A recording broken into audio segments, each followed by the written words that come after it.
एक व्यक्ति के बहुत से दोस्त थे। उसके बहुत से दोस्त थे। उन दोस्तों को वो रोज़ मिलता, उनसे गपशप लड़ाता, उनसे दिल की बातें करता और मज़े से ज़िंदगी को जी रहा था।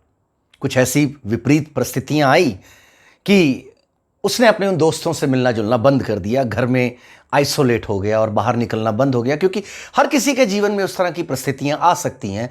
तो अचानक उसने अपने आप को बाहर की दुनिया से कट ऑफ कर दिया और अपने घर में रहने लग पड़ा। हालांकि उसकी अपनी फैमिली भी थी, लेकिन फिर भी वो एक अलग थलग रहने लग पड़ा और अपने उन दोस्तों के पास जाना उसने बंद कर दिया। उसके दोस्त भी बड़े चकित थे। 2 दिन, 4 दिन, 5 दिन, 6 दिन, कुछ दिन उन्होंने इंतजार किया। तो उनमें से एक दोस्त, उसने सोचा कि मैं जाऊं, उसको देखूं, मिलूं तो सही, क्या कर रहा है। और कहानी किसी पहाड़ी इलाके की है जहां पर बर्फ वगैरह भी पड़ती है, ठंड का टाइम है। तो उसके दोस्त उसके घर गया, उसने दरवाजे पे दस्तक दी और मेहमान दोस्त ने दरवाजे पे दस्तक दी और मेज़बान दोस्त ने दरवाज़ा खोला। और जब वो अंदर गया, उसने बड़े चकित से उसको देखा कि अच्छा, तुम आज घर आ गए हो, आज तक तो घर आए नहीं। उसने कहा, यार घर आने का मौका भी नहीं मिला, तुम इतने दिनों से आए भी नहीं, गुजर रहा था, सोचा तुम्हें मिलता चलूं। चले गए अंदर।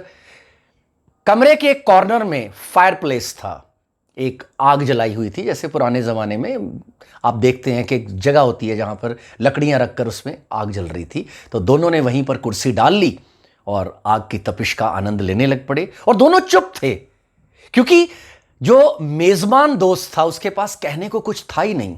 वो कहीं ना कहीं अपनी कुंठाओं में, अपने ही इन्फीरियरिटी कॉम्प्लेक्सेस में, अपनी ही प्रॉब्लम्स में फंसा हुआ था। दोनों बातचीत करते रहे। थोड़ी थोड़ी बातचीत आगे बढ़ी। थोड़ी देर बाद जो मेहमान दोस्त था उसने जलती हुई लकड़ियों में से एक लकड़ी उठाई और उसको बाहर रख दिया। और फिर वो अपनी बातचीत का दौर चलने लग पड़ा।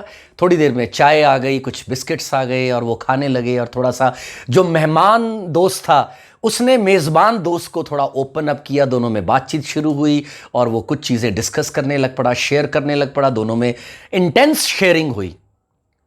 काफ़ी समय निकल गया तो जो मेज़बान दोस्त था उसकी नज़र पड़ी उस लकड़ी पर।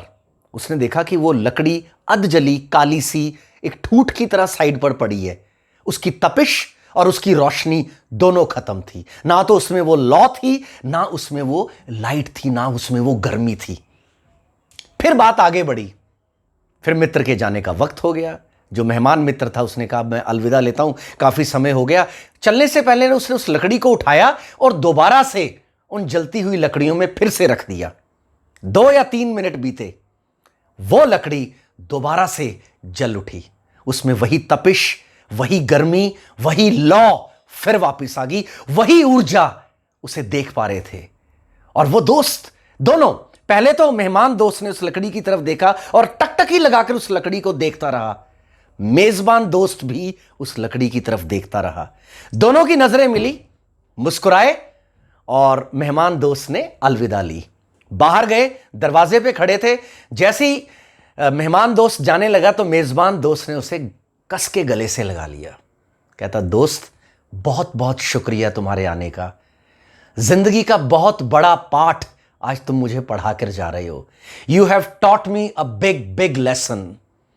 मैं कल से वापस अपने दोस्तों के पास लौटूंगा। वहीं पार्क पर जहां सब इकट्ठे होते हैं मैं वहीं मिलने आऊंगा और रोज आया करूंगा।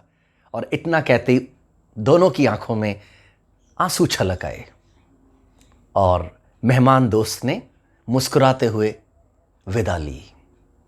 खूबसूरत है कहानी दोस्तों। ये हमारी अपनी कहानी भी है। हम भी अपनी परिस्थितियों के चलते हुए दौर में कई बार अपनी ही कुंठाओं के चलते, अपनी ही विपरीत परिस्थितियों के चलते, अपनी ही नेगेटिविटी के चलते अपने आप को कई बार समाज से अलग थलग कर लेते हैं। और कई बार हम दोस्तों के ग्रुप्स होते हैं। फॉर एग्जाम्पल, कईयों के रनिंग ग्रुप्स होते हैं, कईयों के वॉकर्स ग्रुप होते हैं, कईयों के इवनिंग चाय ग्रुप्स होते हैं और कईयों की अलग अलग ऑब्जेक्टिव्स को लेके मीटिंग्स होती हैं। और वो मीटिंग्स, वो ग्रुप्स हमें उस जलती हुई लकड़ी की तरह रखती हैं। और जब हम अलग हो जाते हैं उन चीजों से तो हम उस अध जली हुई लकड़ी की तरह एक ठूठ बनकर रह जाते हैं। दोस्तों, जलना तो हम सब ने है, एक दिन ये पूरा शरीर ही जल जाएगा, पूरा जीवन चूक जाएगा। लेकिन जब तक ये जीवन चल रहा है तो फिर वो अधजली लकड़ी की तरह क्यों नहीं? क्यों? उस जलती हुई लकड़ी की तरह क्यों नहीं, जिसमें तपिश भी है, लौ भी है, और आग भी है, ऊर्जा भी है, गर्मी भी है। और आपने भी कितनी बार महसूस किया होगा, जब आप इस तरह की आग के आसपास बैठते हैं तो एक दूसरे की आग से हर लकड़ी जलती है, ऊर्जा देती है। उसी तरह हमारा जीवन है, इसे अलग मत कीजिए। इस दौर के चलते अपने अपने ग्रुप से जुड़कर रहिए। अच्छा, वो ग्रुप आपकी अपनी फैमिली भी हो सकती है, क्योंकि कुछ लोग अपनी फैमिली में ही वो तपिश, वो आग, वो ऊर्जा महसूस करते हैं। कुछ लोग अपने दोस्तों में वो तपिश और ऊर्जा महसूस करते हैं, और कुछ लोग अपने वर्क प्लेस पर। तो चाहे आपका वर्क प्लेस हो, अपने को वर्कर के साथ पूरी तरह से टीम वर्क कीजिए।